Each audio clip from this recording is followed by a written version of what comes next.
My name is Lauren West, and I'm 33 years old. On paper, until about 3 weeks ago, my life looked respectable.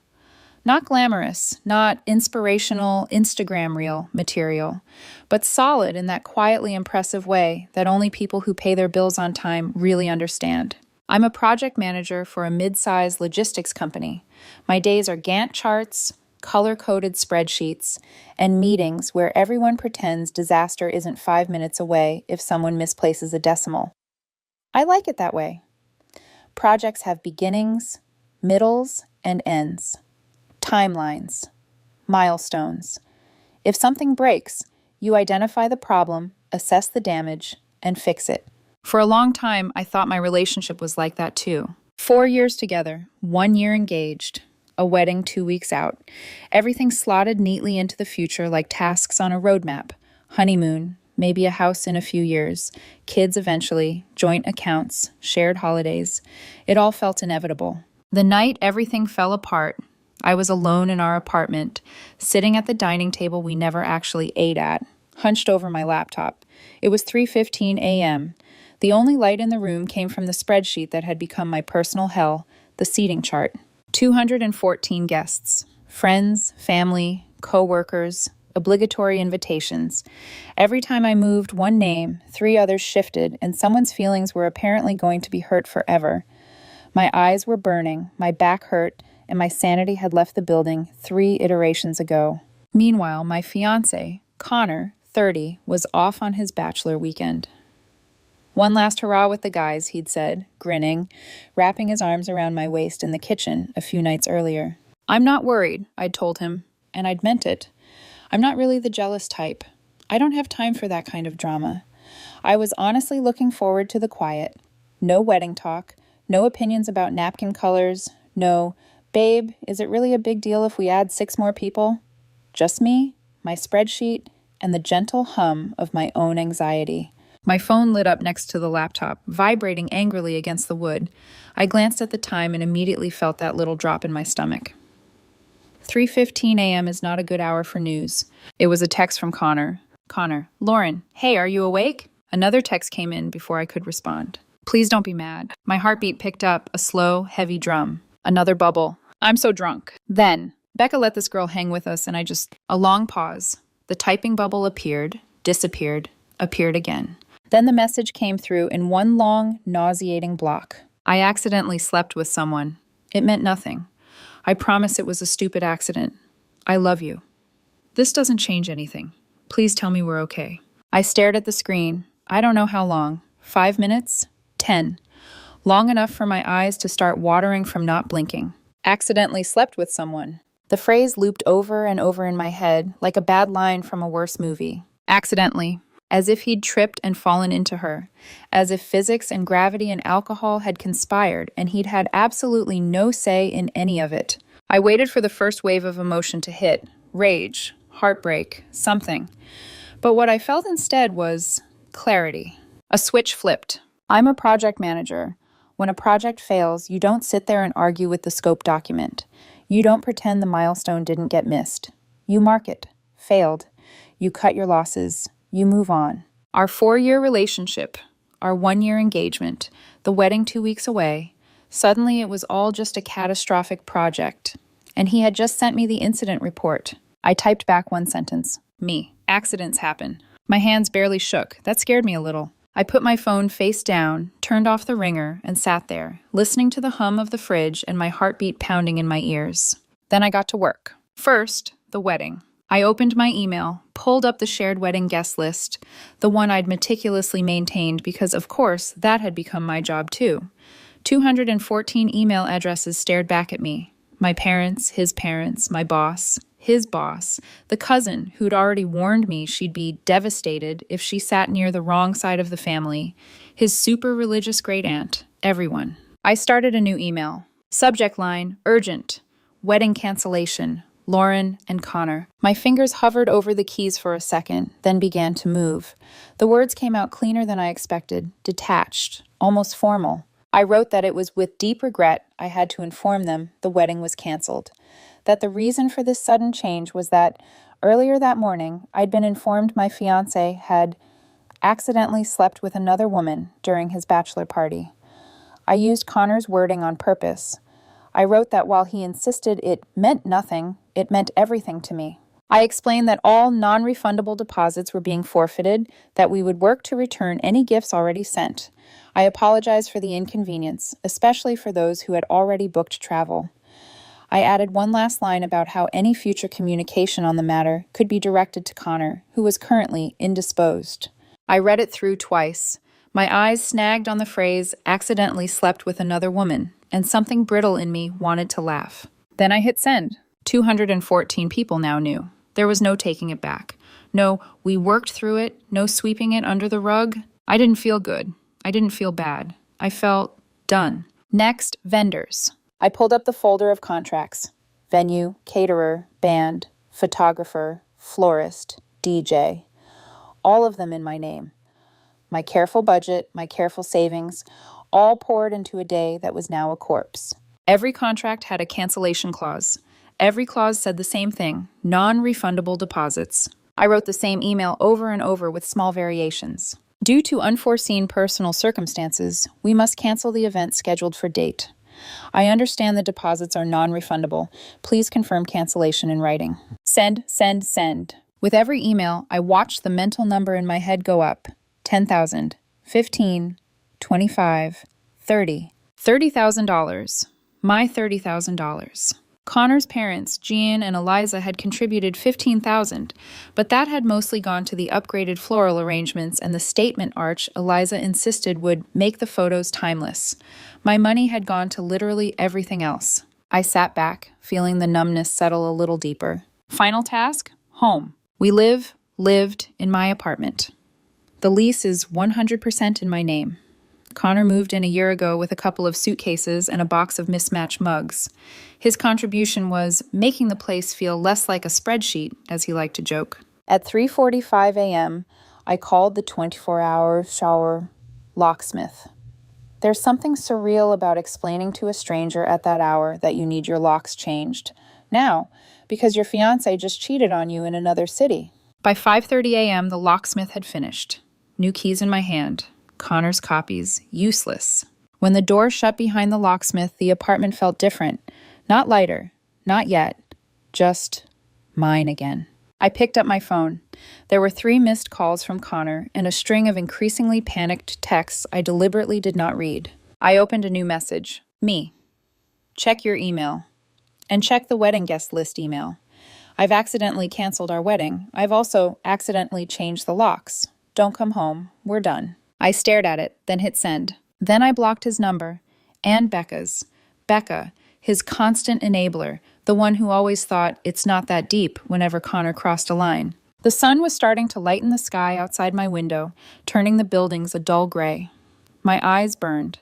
My body finally began to tremble, delayed reactions catching up. I went to the bathroom cabinet, took one of the sleeping pills my doctor had prescribed. Back when the wedding planning anxiety had turned into full-body insomnia, and swallowed it with a glass of tap water. Crawling into bed, I wrapped the comforter around myself like armor. My phone was on silent, face down on the nightstand. The emails were out. The locks were changed. The damage was done. The storm would hit when I woke up. Part 2, Fallout, Family War, and the espresso machine standoff. When I woke up, it was almost 11. My phone looked like a crime scene. 83 missed calls, over 150 texts, and notifications stacked so deep they blurred together into one long wall of chaos. The storm had landed. My family, confused, then furious on my behalf. My friends, fire emojis, popcorn gifs, are you okay? Texts. And then there was Connor's side. Oh, Connor's family. Dozens of messages from his mother, Eliza, and his sister, Becca. They ranged from disbelief, Lauren, please tell me this is a misunderstanding, to full-on outrage. You had no right to humiliate him like that. And of course, Connor himself. Calls, voicemails, texts from unknown numbers I assumed were burner accounts because I'd already blocked him. Every message sounded the same, regret wrapped in self-pity. I didn't answer any of them. I made coffee instead, from the espresso machine he'd insisted we buy together. The milk steamed loudly, drowning out the sound of my vibrating phone. I sipped the latte, staring out at the gray morning sky, and told myself one thing. He made a choice. I'm just enforcing the consequences. By 4 p.m., the doorbell camera pinged. 3 figures stood outside the building entrance, pounding on the door like a SWAT team. Connor, Becca, and Eliza. I opened the video feed. "Lauren, open this door," Connor shouted. His face was red, eyes puffy, either from crying or from drinking his hangover away. "You can't do this. Please let me explain." Eliza's voice cut through, sharp and imperious. "You will open this door right now, young lady. This is harassment. You humiliated my son in front of everyone." Becca, of course, was filming on her phone. I buzzed the intercom. "Connor, you were told not to come here." "You embarrassed me," he shouted, voice cracking. "My boss, my grandmother, everyone saw that email. You ruined my life over one mistake." "Your accident was a choice," I said evenly. "My email was mine. Don't come back here again." Becca yelled something I couldn't quite hear, and Eliza started pounding harder. "You can't just throw him out like garbage," she snapped. "He lives here. His things are inside." "No," I said calmly. "He lived here, past tense. His name's not on the lease. I'll schedule a time for him to pick up his things, with a third party present. If you don't leave in 5 minutes, I'm calling the police." They screamed for another 10 before finally stomping off. When the feed went dark, I sank into my chair, trembling. Not from fear, but from adrenaline. I thought that was the end of it. I was wrong. An hour later, my phone rang. The caller ID, Gideon West, Connor's father. I hesitated, then answered. "Lauren!" His voice was cold, calculated. "You've made a catastrophic error in judgment." "Me?" I asked. "I'd say your son made the error. I just pressed send." "You have embarrassed my family," he said sharply. "You've destroyed our reputation. This email, this public spectacle, it's defamation. We demand a retraction and a formal apology immediately." "Defamation requires a lie," I said flatly, and I have his text message, time-stamped. His words, "I accidentally slept with someone." "He was drunk," Gideon hissed. "It was private. You had no right to make that public. My wife is distraught. My daughter is inconsolable." "Then maybe talk to your son," I cut in. "He's the reason this happened." There was a pause. Then his voice hardened. "Fine. Then we'll handle it legally. You'll be hearing from our lawyer, and we expect our $15,000 back by tomorrow." "Excuse me?" "We gave you $15,000 toward this wedding. You canceled it. That's breach of agreement. You owe us." "Your money went toward the venue," I said, my tone icy. "The venue kept it when I canceled, along with my $30,000. It's gone." "Unacceptable," he snapped. "You are stealing from us. You'll regret this, Lauren. You've made powerful enemies." "Then I'll see you in court," I said, and hung up.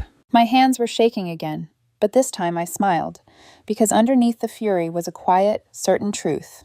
They weren't angry he cheated. They were angry he got caught. Saturday came, the day of the pickup. I'd arranged for my older sister Maya and her husband Ben to be there as witnesses. I wasn't about to let Connor or his family walk through my apartment unsupervised. When they arrived, I felt the air shift. Connor stood awkwardly behind his mother, eyes down. Eliza, on the other hand, looked like she wanted to set me on fire with her stare. "I cannot believe you're doing this," she said coldly, "after everything my son has done for you." Maya raised an eyebrow. "Like what? The part where he cheated, or the part where he lied about it?" "Stay out of this," Eliza snapped. Maya smiled sweetly. "Gladly. I'll just be over here, documenting everything." They started grabbing the labeled boxes I'd stacked neatly by the door. Everything Connor owned, or had bought jointly, was in those boxes. 12 total. Then, inevitably, Eliza's voice pierced the air. "Wait, where's the La Marzocco? The espresso machine." "The what?" I asked, though I knew exactly what she meant. "The limited edition espresso machine," Connor said tightly. "It was a joint purchase. Where is it?" "Oh, that?" I smiled faintly. "It's staying." "What? No, that's mine. I paid for that." "Correction," I said. "I paid $4,000. You transferred me $500. It was a joint purchase, sure, but it's on my counter. You can have the milk frother. Box 7. Eliza's face flushed. "This is theft. You're stealing from my son." "Then call the police," I said, crossing my arms. And she did. 20 minutes later, 2 officers knocked on the door. The older one looked exhausted. "Ma'am, we got a call about a domestic dispute?" Eliza jumped in immediately. "She's locked my son out of his home and is refusing to return his property. That espresso machine is worth thousands." The officer looked at me. "Ma'am, this is my apartment," I said calmly, holding out the lease. "It's in my name. My ex-fiancé is here to collect his belongings, which are boxed and ready. The machine was purchased primarily with my funds. I have the receipt." I handed him the statement. The officer glanced over it. "Okay, this looks like a civil matter, not a criminal one." "But he's being robbed!" Eliza shrieked. "Ma'am," the officer said evenly, "disputed property is not theft. You'll have to take this to small claims court." Eliza sputtered. "This is ridiculous." "Actually," Maya said, smiling with her phone still recording, "this is justice." The officer stood there until the last box was carried out. Connor didn't look at me once. Becca muttered something under her breath about karma as she filmed the hallway. When the door finally closed behind them, the silence was deafening. Maya leaned against the wall, arms crossed. "So," she said, "you're out 30 grand, your ex's family is threatening to sue you, and you just fought over an espresso machine in front of 2 cops. I looked at the shining silver machine on my counter. It makes a really good latte. Maya laughed softly. "Worth it?" I met her eyes. "Absolutely." We both smiled, but we knew it wasn't over. No, this was only the beginning. 3 weeks passed. Long enough for the rage to quiet into something colder. Long enough for me to believe, naively, that the worst was over. Then the letter came. A thick, cream-colored envelope stamped with an attorney's seal, addressed formally to Ms. Lauren West. The kind of envelope that hums with trouble before you even open it. Inside was a legal demand from Gideon West's attorney, complete with bullet points, bolded phrases, and the kind of formal arrogance that drips from every paragraph. They weren't just suing me for the $15,000. They were suing me for defamation of character, emotional distress, and public humiliation caused by my malicious and libelous mass email. The total, $65,000. My fingers tightened around the paper. I felt the slow, steady thud of my pulse in my ears. I'd expected them to lash out. But this was calculated. Before I could even begin processing it, my phone rang again. It was my mother. "Lauren," she began softly, in that voice she only used when she was worried. "I just got off the phone with Eliza." I froze. "What?" "She said you've been—" My mom hesitated, then sighed. "She said you've been unstable, that you were the one who cheated, and that you invented this whole accident story to punish Connor after he found out." For a second, I couldn't speak. "She said you faked the text," Mom continued, voice trembling slightly. "She said you're projecting and spiraling, and that everyone's really concerned about you. Lauren, is any of that?" I laughed. It came out hollow and sharp. "Oh my God." I could hear my father's voice faintly in the background. "Ask her directly, Mary. We need to know." My throat tightened. For a flicker of a moment, I felt small, like I was 16 again, cornered in my parents' kitchen, trying to explain why someone else's lie sounded more believable than my truth. Then the anger hit. Not hot, not loud. Cold. Razor clean. "Eliza called you to tell you I'm the crazy one?" I asked. "That I faked a text message?" "Lauren." "Mom, check your email in 60 seconds. I forwarded the original screenshot of Connor's confession, the one that started it all, time-stamped, verifiable, his number. Then I called her back. "Did you get it?" A pause, the sound of her phone chiming. Then quietly, "Oh my God." Dad's voice came through the line, sharp now. "Those lying—" I cut him off. "They're not trying to win a lawsuit," I said. "They're trying to destroy my credibility. They want to make me doubt myself, make you doubt me. It's manipulation. It's what they do." That night, my father sent me the name of a lawyer he trusted, someone who doesn't flinch at bullies. Her name was Ms. Alessandra Massani, and she was a shark in heels. We met the next morning. She read through every page of the demand letter while sipping her black coffee, not saying a word. When she finished, she looked up with a faint smirk. "They overplayed their hand," she said. "Classic intimidation tactic. We're going to gut them." She drafted our response the same afternoon. It was the most satisfying document I've ever seen. It began with, alleged defamation and financial restitution demand. Truth is an absolute defense. Then it got deliciously brutal. She laid it out point by point. Connor's own written confession via timestamped text message, his admission that the affair occurred, the proof that his family's contribution was a non-refundable gift toward a joint venture. Then came the hammer. "My client has suffered a financial loss of $30,000 incurred solely due to Mr. West's breach of trust and contract. Any assertion of defamation is baseless, as all statements made were factually accurate and supported by direct evidence. The emotional distress and public humiliation cited are consequences of Mr. West's own documented behavior." Then she added a paragraph I nearly framed on my wall. Furthermore, we have evidence of a coordinated effort by your clients, Gideon, Eliza, and Connor West, to defame Ms. Lauren West by knowingly spreading false statements to her immediate family regarding her mental stability and fidelity. This constitutes slander per se. Therefore, we are filing a counterclaim for $30,000 in non-refundable deposits lost as a direct result of Mr. West's misconduct, $75,000 in damages for harassment, slander, and emotional distress. And then the final twist. However, in the interest of avoiding a long and publicly humiliating trial, Ms. West offers the following settlement. All claims against her to be formally withdrawn within 48 hours. A written apology addressed to her parents acknowledging the falsehoods previously communicated to them. Failure to comply within this time frame will result in full litigation. I read it 3 times, each line sweeter than the last. We sent it by courier. The countdown began. 24 hours later, my phone rang again. Unknown number. I almost ignored it until the second ring. Something in me knew. I answered. Lauren? His voice cracked on my name. Connor. I didn't say anything. Please, he started, already crying. You can't do this. My parents, our lawyer, said your counterclaim is serious. You could bankrupt them. You can't do this to me. You came after me, I said quietly. And when that didn't work, you went after my parents. You tried to make me look insane. This, my voice stayed steady, is the consequence. It was just one mistake, he said desperately. I was drunk. You're ruining my life over one night. You ruined your life, I said, cutting him off. I just pressed send. There was silence on the line. Long enough for me to imagine his face, pale, lips trembling, finally realizing the scale of what he'd done. Then I hung up. Blocked the number. Again.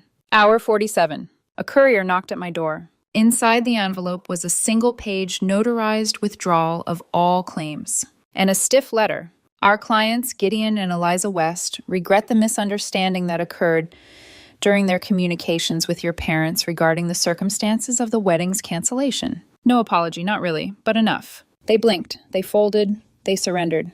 The next morning, I made coffee from that same silver espresso machine. The hiss of steam filled the silence. I was $30,000 poorer, but I was free. Connor had moved back in with his parents. Becca had apparently ghosted him after realizing she might have been subpoenaed for discovery. The gossip cycle had turned inward. They were the scandal now, not me. I won't lie and say it felt like victory. It didn't. It just felt quiet. Sometimes winning isn't about feeling good. It's about knowing they can never touch you again. And that's worth every dollar I lost. Part 4. Clean break. Cost of freedom and final twist. 3 weeks after the settlement, I finally stopped waking up with a racing pulse. The silence in my apartment, once suffocating, had become something else. Peaceful.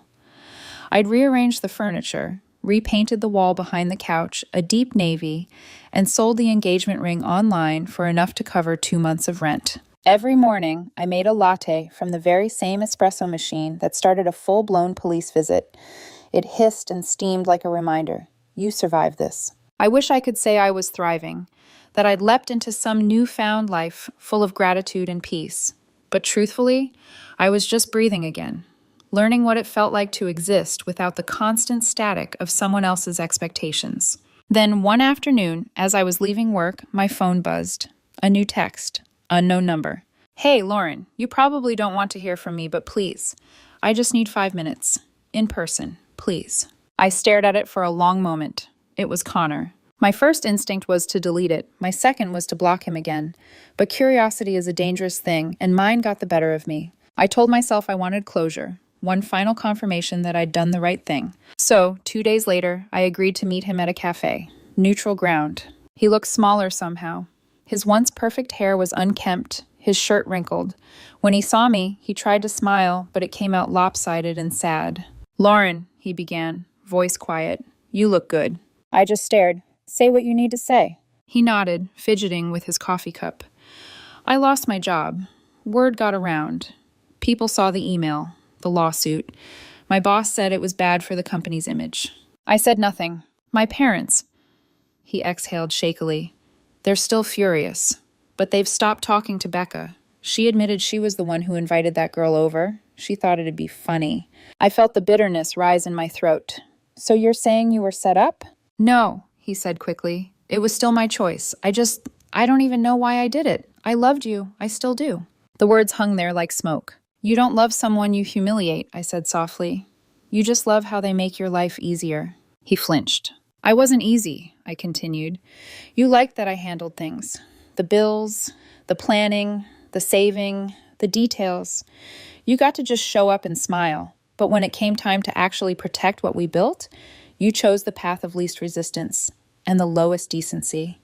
Lauren, I stood up, cutting him off. You didn't lose me because of an accident. You lost me because I stopped mistaking chaos for love. I left him there. That night, I came home and opened my laptop. A new email notification blinked. Subject, counterclaim settlement, payment confirmation. I clicked it open. Inside was a single line from my lawyer, Ms. Masani. The check from the West has cleared. $30,000 refunded. Case officially closed. For a moment, I couldn't move. $30,000. The exact amount I'd lost. The amount I thought I'd never get back. I reread the line over and over. Then I laughed. An honest, startled laugh that echoed through my empty apartment. They'd paid. They'd actually paid. The espresso machine hissed in the background like applause. Weeks later, Maya came over for dinner. She took one look around and grinned. You redecorated, she said, setting down a bottle of wine. Needed a change, I replied. I'm calling it post-lawsuit chic. She laughed, pouring 2 glasses. You know, when this started, I was terrified for you. But now, I'm kind of in awe. I smiled. I wasn't brave. I was just tired of being lied to. Same thing sometimes. We clinked glasses. Months have passed since then. Connor's family has gone silent. His parents moved out of state to start fresh, according to a mutual acquaintance. Becca deleted her social media after screenshots of her messages leaked into a wedding gossip forum. And me? I'm still here, still making coffee every morning, still living in the same apartment that once felt like a battlefield. I've learned that closure doesn't come with apologies or repayments. It comes the moment you stop needing either. People think revenge feels like fire. It doesn't. It feels like silence, like peace, like standing in your kitchen, sipping a perfect latte from a very expensive machine, knowing you burned the right bridge. Because sometimes the cleanest break is the most expensive one.